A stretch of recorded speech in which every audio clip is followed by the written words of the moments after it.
Hey everybody, welcome back to Let's Talk About It Tuesday with Boss Lady, where we sip the tea and spill the juice. We talk about everything from the streets to the sheets. So make sure you subscribe to the channel, like the Facebook page. That's where we keep you updated on the next topics and of things to come. We're going to be speaking today with Mr. Suhkara Yahweh. He's a guest who reached out to me and he wanted to be on the show, so I'm very honored to have him today as a guest speaker. He will be speaking about the lack of unity in the black community. He'll be giving us his perspective on it. He's an 84-year-old man, so please pay attention and please listen all the way through. Alright, we're here with Mr. Yahweh. He's on the line now. Mr. Yahweh, are you there? Yes, I am. Okay. Would you mind telling the guests who you are? Introducing yourself? Yeah, well, I'm Minister Suhkara Yahweh, formerly known as Last Sweet Willie Wine Washington. That's how I was my name during that time. Of course, I made a transition both spiritually and also intellectually as it relates to changes that I was going through as I began to experience those things that was happening in this country and in the world. Okay. So would you give us your perspective on the lack of unity in the black community?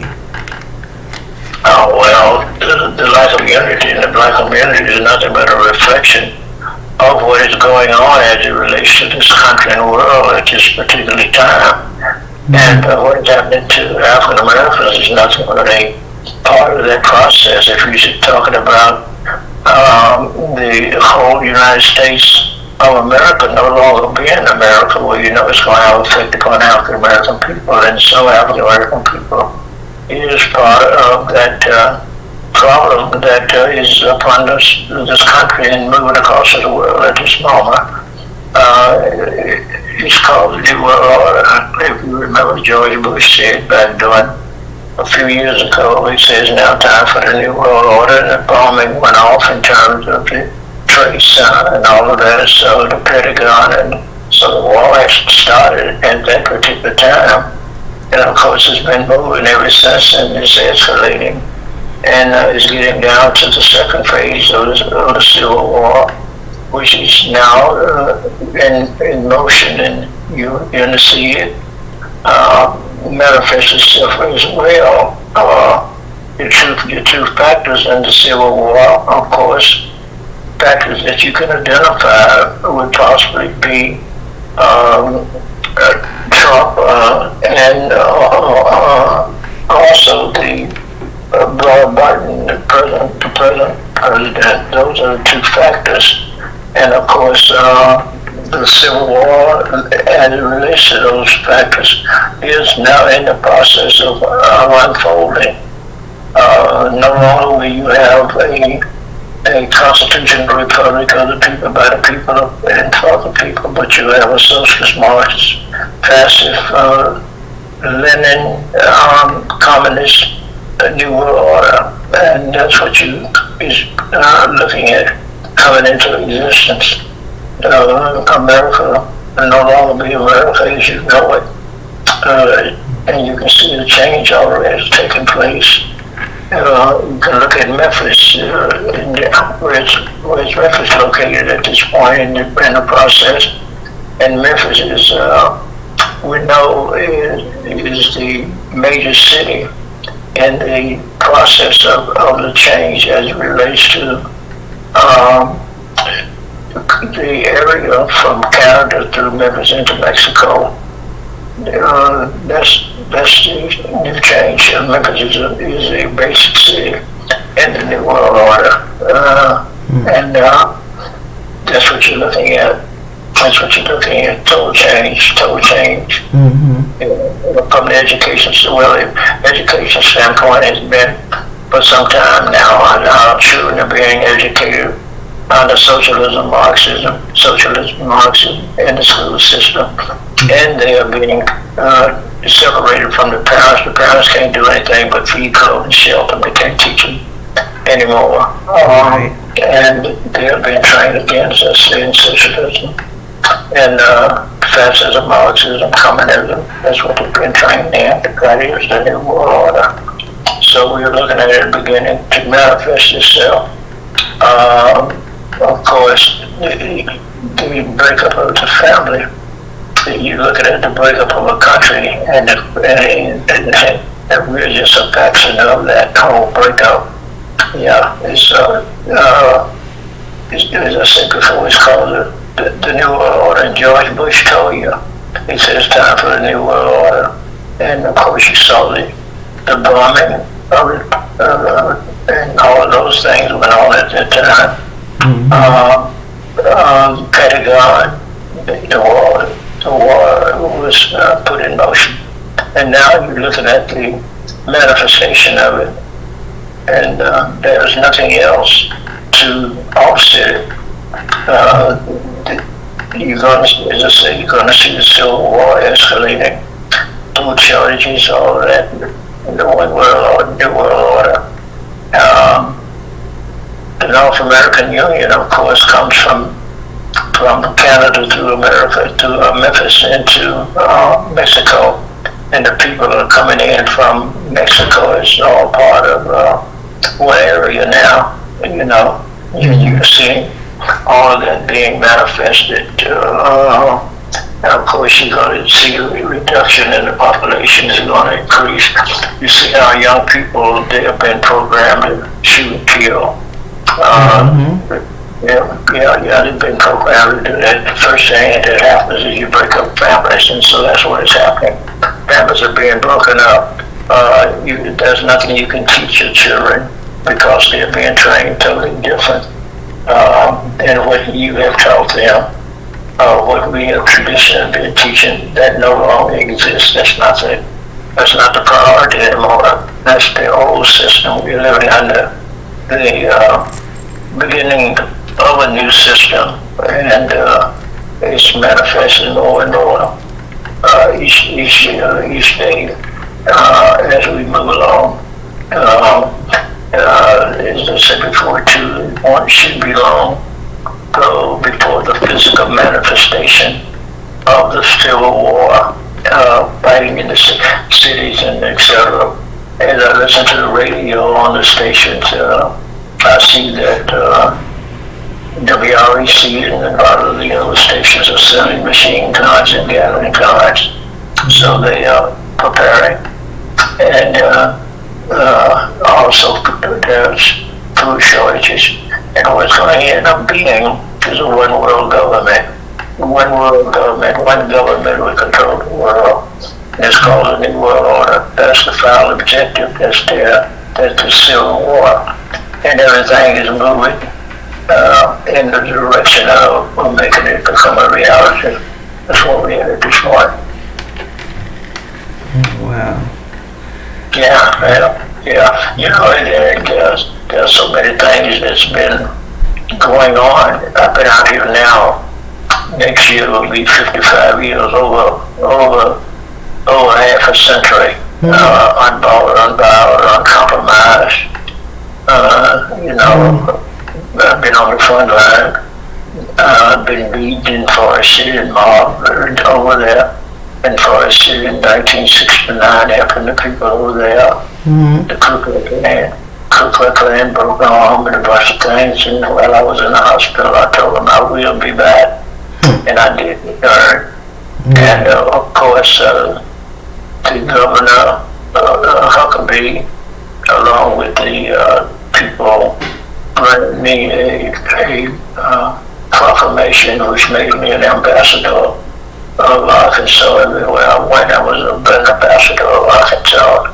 It's some of the things, 55, next year be 55 years, starting with the Poor People's Campaign back in 1968. Is when with the group called the Invaders, I was a representative of the Invaders there in Washington, D.C. in the Poor People's Campaign. there in Resurrection City, where we live between the Washington Monument and the Lincoln Memorial next to the reflection pool, for quite a bit of time there. And that's when it all began with me. And I've been on the front lines ever since, you know. And I'll be 85 next year. So I was 84 in August. So I've been out here quite a few years, and I'm blessed with children, grandchildren, great-grand, and great-great-grandbabies. So I have to be on the front line. As well as for others, because they are a part of me as well. Yeah. Right. Yeah. Oh yeah. So we at a very critical point is no longer the United States of America. So that process is over with, and I'm saying it because I do believe, of course, that the New World Order will be victorious.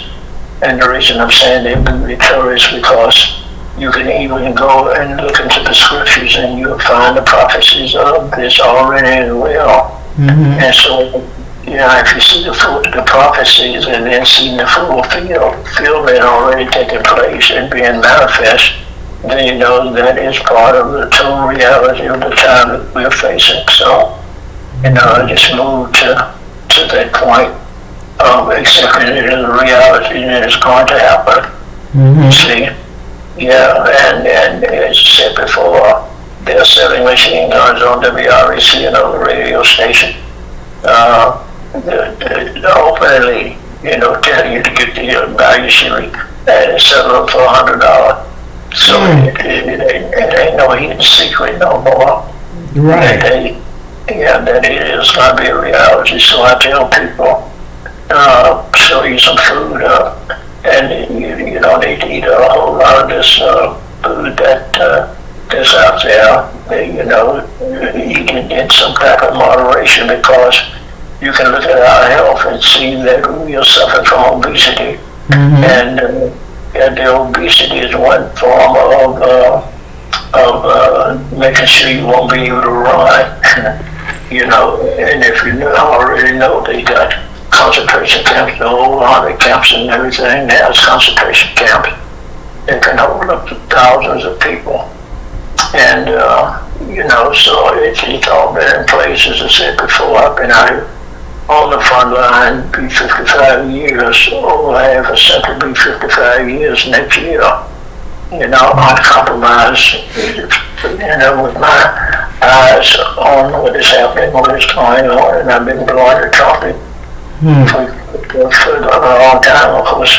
As time went on, the new generations that's come into existence, they do not hear and understand, like back during the 60s when we were first out there, we were bringing about change, and the community and everybody was toned in. And of course, as time went by, they began to uneducate, miseducation, and re-indoctrinate for the times that we're in now. And even the Bible tells you, said in the last days, the children will be against the parents, against the children. We're looking at it happen. So we're not looking at it right now. Children are being taught something totally different.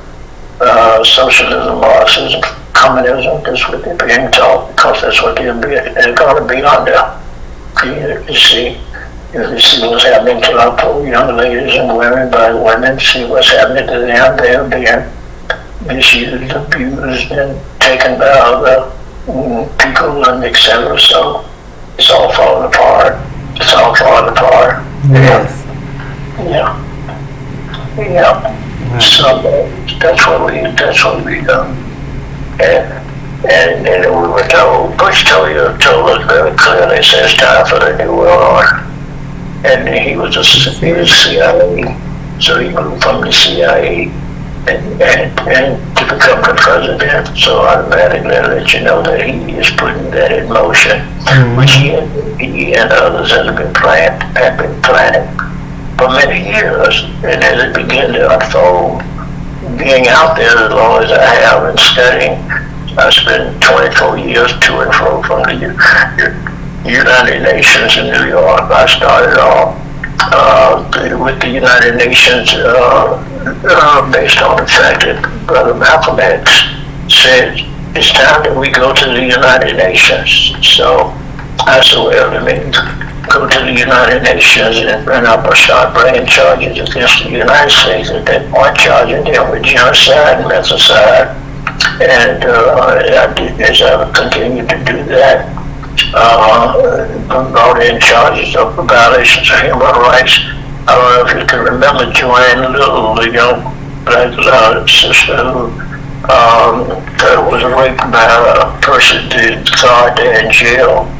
And so I took her case to the United Nations, and of course they released her via jails. A lot of other cases. Then I started moving for the right of self-determination, setting up my own government, working with the RNA, and Memphis being the capital of the African American nation. I started moving in that direction. And of course I found some things wrong with the United Nations, so I backed out of that. In 98, that was the last thing I'm moving in that particular direction. So it's been a consistent struggle. And I've been blessed, as I said, from the day that I was mobbed and beaten by the Ku Klux Klan fighting over there in Arkansas. My arm and beat me up in Old Betty. But 2 years later, of course, the people and the governor gave me a proclamation and made me an ambassador of Arkansas of goodwill. But all of that now is beginning to have no meaning, because you're talking about not only what's happening with us, it's happening in the process of happening to the whole country, and of course to move across the world as well. So African Americans and Caucasians and everybody is going to go through this change, as I said before, called the New World Order. That's where we are now, the NWO, the New World Order. Yeah, that's the reality. And I'm not telling you nothing. I'm not telling you anything that I heard in the sense of hearing. I'm involved in it that I knew was unfolding. Right. From direct participation. Yes. And let me just show you. And I'm so sorry, people that don't listen as they used to listen when, we were older now, used to listen to one another, and we had love and all of that. They had to break that up because we had power there. And so they had to break that up, and that's what they did. But, now, and I've been blowing my trumpet, and to warn the people. But let me just give you an example. Fluoride is a poison. Okay, we had the best water in the country, and so why would you put fluoride in it? Fluoride is a poison. You see what I'm saying? Okay, well, let's look at also smart meters that you have on your house. That's against your health. Yeah, radio frequency radiation poison. That's what it's emanating from that. And then when you look at the food you're eating, all of a sudden, I remember when African American women used to look like cocoa ball. When we describe black women, we used to do the little shake like a cocoa doll. But not only. Yeah, but look now, everybody, and what is happening is a GMO genetic modified organism. Food that we're eating is genetically modified. The very gene of the plant that you're eating has been modified to cause you to swell up. And the reason of that is a defense. You ain't going to be able to move because you can barely walk now. Right. You're not going to be able to run when they begin to round up the population, and when the shooting and everything began in the streets. And you see how they got it now. You can see how young people is beginning to shoot and kill more now than they did in the past. Right. Based on the very question that we are discussing, and that's because of the fact that these young people did not have the family connections that we had back during that time, neither the morals, because the concept of church and all of that is deteriorating, and so you don't have that element to bring forth thoughts and things of that nature, because you change your thoughts and not moved on it. If you look now, also the forces of evil is being manifested now. I'm just reading in the other day, young African American women and other women are getting their breasts taken off. Young men are getting their penises taken off. So we know that now you can be anything that you think you are. If you think that you are a female and have the female things that identify you as that, you can get them taken off of it. You ain't anything that you want to be. That's what you are. So we know that these must be the last days, where Lucifer and what he is supposed to be about is about what he's supposed to be about. Right. That's what we are. We are in the last days, and they're going to get worse and worse. Worse is not going to get any better. Stay prayed up. That's your only solution that you have at this particular time, because this is a time that is unfolding and has already been spoken of for many years, and we live in this. I look at it. As I said before, I'll be 85 next year, and I can remember I grew up in the Church of God in Christ, and of course then I began to study all religions after that. But I go back to look at things that I used to read and study, and to see it manifest itself. It kind of wakes you up and lets you know that your study and all of that was not in vain, because you can see it manifest itself. I've been through, and I've been through it all. I have the things that I talk about. I have experienced it, and I can see that the reason the Father allowed me to experience, so that I would know what I'm talking about, and then He can manifest Himself and bring me through it. I'm talking about I've been in prison. And changed, but not only been in prison, but changed in prison, and they put me out of prison. I'm serious. They moved me from the main prison to the low farm, and then they moved me to a part of the prison that the women used to have, and they moved me. And in that part of the prison, I shut the door myself. I go fishing and everything. And so they moved me from the walls. I started making changes in the walls. Started going out and putting on entertainment in the other prison. They moved me and school, set up a school, start over the school, over the prison. All these things happen. And so, of course, the Caucasian prisoners got upset about it. So they moved me out of the old prison because they were plotting to kill me. So they moved me to the low farm, and the low farm, that's where the guys go and farm to grow food. So my role was to sweep up the buildings and where we slept and keep it clean. That was my role. Then I started integrating and demanding integration, and changed it to ship me from there back to the walls with the guns on the top of the wall. And I stayed there about 3 weeks, and then they moved me where they had taken the old prison of the women, and that's where they was teaching radio repair and all of that. They go out on the lawn, the pencil is about waist high, go out on the lawn with your guests and family and eat. And as I said before, go fishing. and that was the last place I was. And I moved all the way from the main prison to that. Based on the change that was happening in me, that I was manifesting, that was bringing about the change. And of course, it was nothing but God manifested himself in me, where I could see the manifestation of his work. And so when I got out, I just kept on doing what I had been trained to do, and he had trained me in prison to do.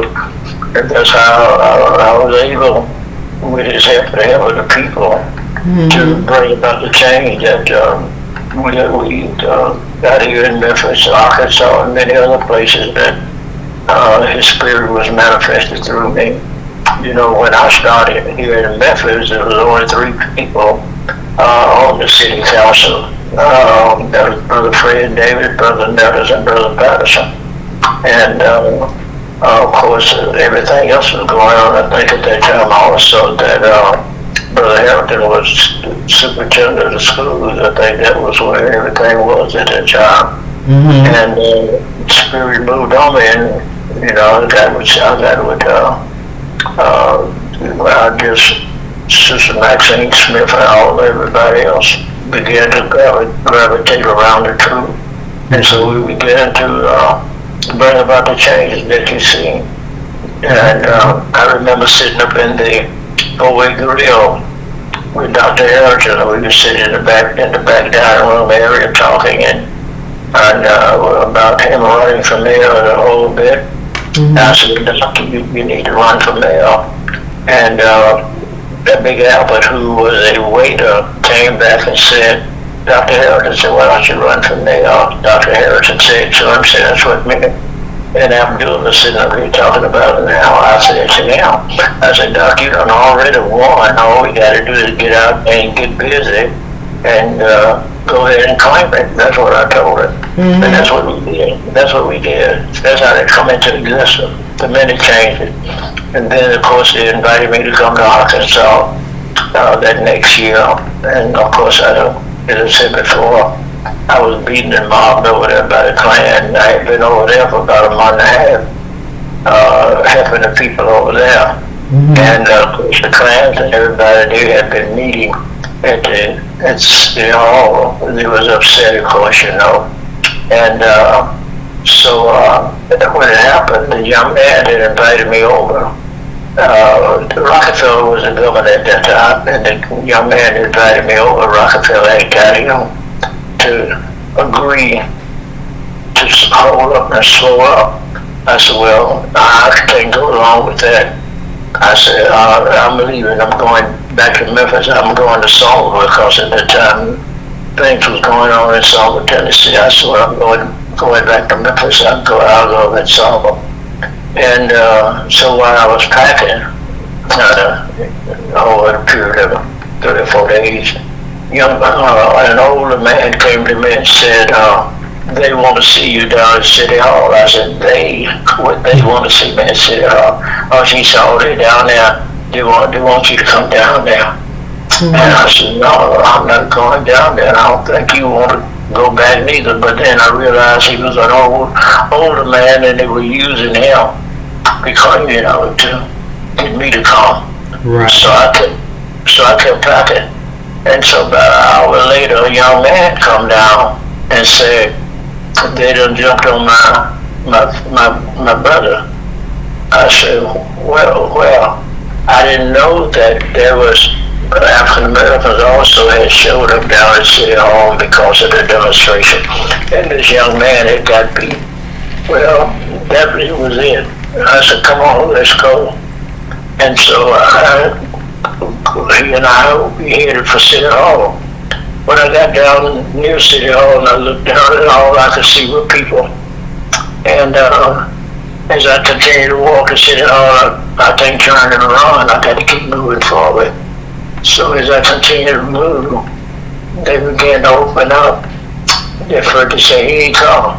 So I saw one man standing over there with all on. They had a knife in his hand. I noticed him out of my left eye.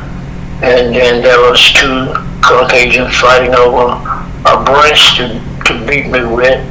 I kept walking. Somebody hit me back of the head, snatched my little summer jacket off of my mom at the parking meter and broke. Then he ran, knocked me down in the sewer, and they were kicking and beating, of course, killing, that kind of stuff. I was hearing that. And some of the invader, the young lady, she was there, and I didn't know that the group, because we as the invaders had came over there. I didn't know that any of them was there, and I heard a voice over the crowd. She screamed. She said, "This MF done cut me." And the first thing come to my mind was the guy that had the knife. And I screamed to the top of my voice, "Leave her alone, leave her alone." And it got quiet like you were in church. It was quiet. I got up and staggered away. And some of the invaders came and to meet me, and I had one shoe off. They threw my shoe to me. He threw it back. I said, "That's my shoe." They threw it back to me, and I staggered up and I said, "Don't take me to the hospital in Memphis. Take me to Little Rock."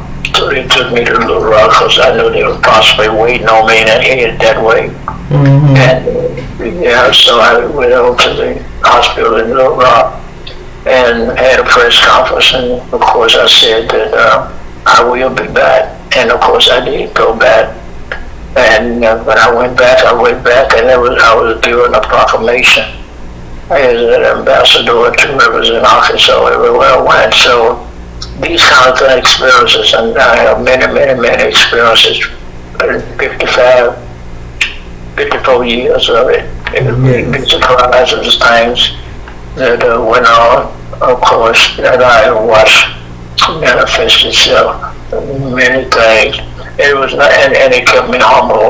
The more things that the Father would do through me would humble me, because I knew it was His power that was manifesting those things that was going on, and He was using me as a vessel or a vehicle, and it just made me more and more humble, Right. As I said, I grew up in the Church of God in Christ, so of course I changed. As I studied more and more, I studied all the different denominations and all the other religious, till I got to the point of where I am now, which came through fasting and praying and seeking. And He bless and give me strength, give me vision, give me understanding. And I really enjoy them.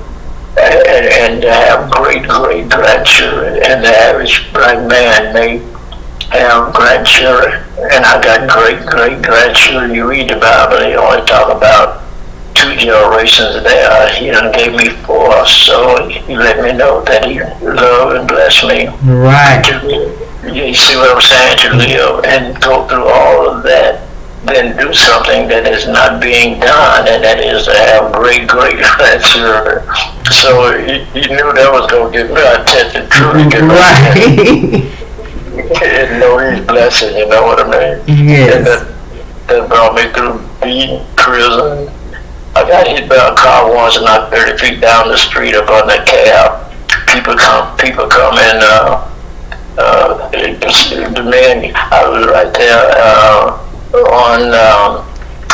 My goodness, I'm getting old now. I was right in anyway, I was right there in Orange Mound. Before you go over the bridge over there by Parkway, that's where I was. And what had happened is,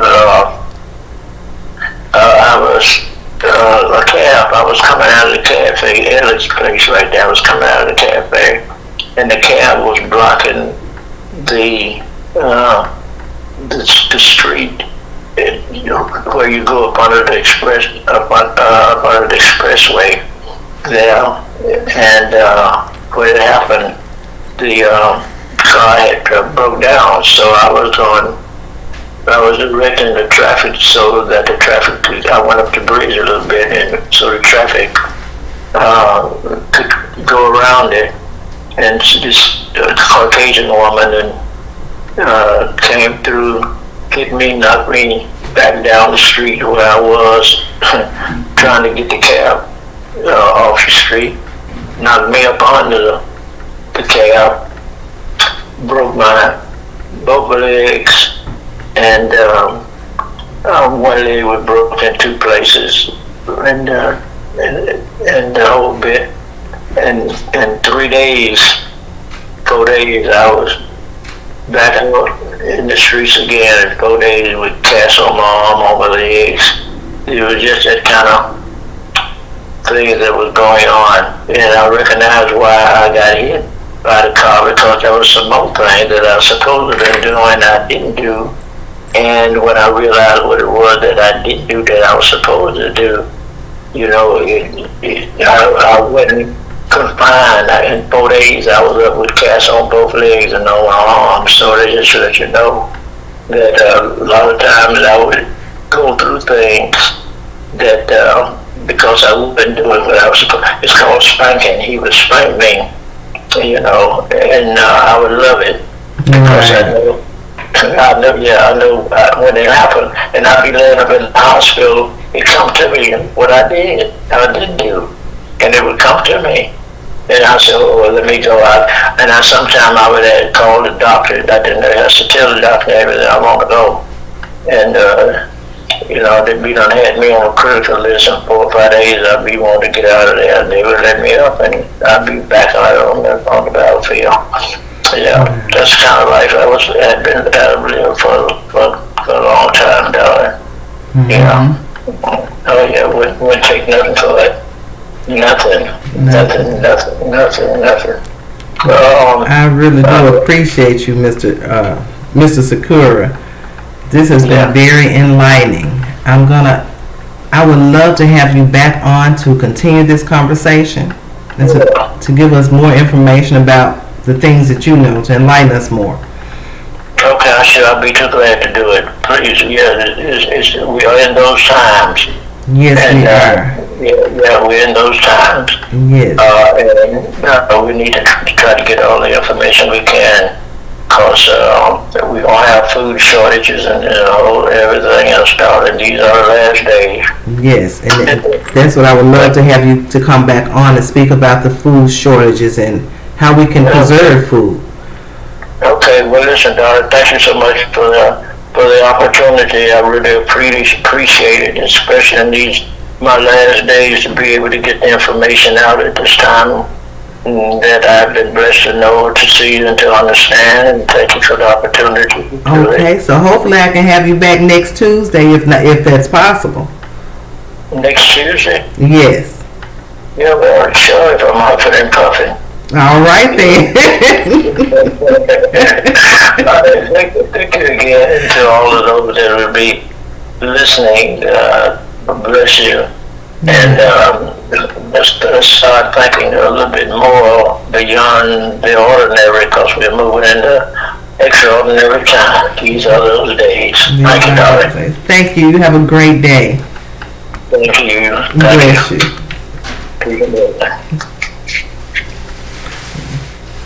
That was Mr. Suhkara Yahweh. Make sure I get his name right. He gave a lot of information. I hope you guys listen to it and take heed. Do your own research. Please always do your own research. But he did give us a lot of information. So I'm going to end this right now, and make sure you like the Facebook page, subscribe to the YouTube channel, and until next time, peace, love, and light.